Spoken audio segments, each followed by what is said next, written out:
Hello বন্ধুরা, আবারও হাজির হয়েছি নতুন একটি ভিডিও নিয়ে। আমরা যাচ্ছিলাম ছাগল বাবা, এবার ঠিক আছে। কালাবাজার থেকে খোলাবাজার রোডে। হঠাৎ দেখতে পেলাম মাঠের মাঝখানে খুব সুন্দর বিল্ডিং করা।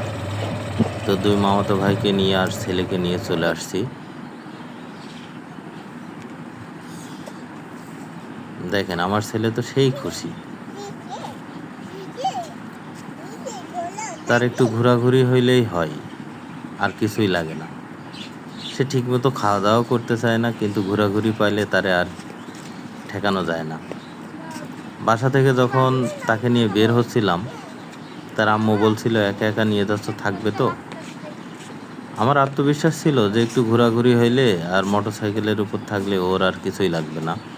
দেখেন, একা একাই ঘুরছে, খুবই আনন্দে আছে।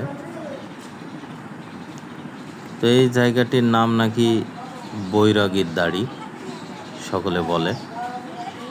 এটি হচ্ছে হিন্দু ধর্ম অবলম্বীদের একটি উপাসনাগার। তারা এখানে উপাসনা করে বা পূজা করে। তবে একটি আজব বিষয়, এটি হচ্ছে একদম মাঠের মাঝখানে, চারিপাশে শুধু মাঠ, কোনো বসতি নেই। বিল, ওইদিকে বিলে সবাই মাছ টাছ মারে। ওই সাইডে আমার নানার একটি আপাও আছে। দেখেন, এখানে মাঠ ছাড়া আর কিছুই নাই। তবে এখানে টিউবওয়েল আছে।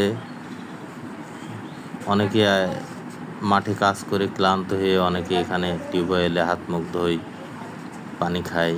আবার কেউ কেউ আছে এখানে দেখাশোনার দায়িত্বেও আছে অনেকেই। কেউ কেউ বিশ্রাম করতে আসে এখানে, হাত মুখ দিয়ে পানি টানি খেয়ে দেখা যাচ্ছে একটু বিশ্রাম নেই। এর ভিতরে অনেক সময় অনেকে শুয়েও আছে, দেখা যায়। দেখেন, ওই যে একজন শুয়ে আছে। তো আজ এ পর্যন্তই। ভালো থাকবেন সবাই।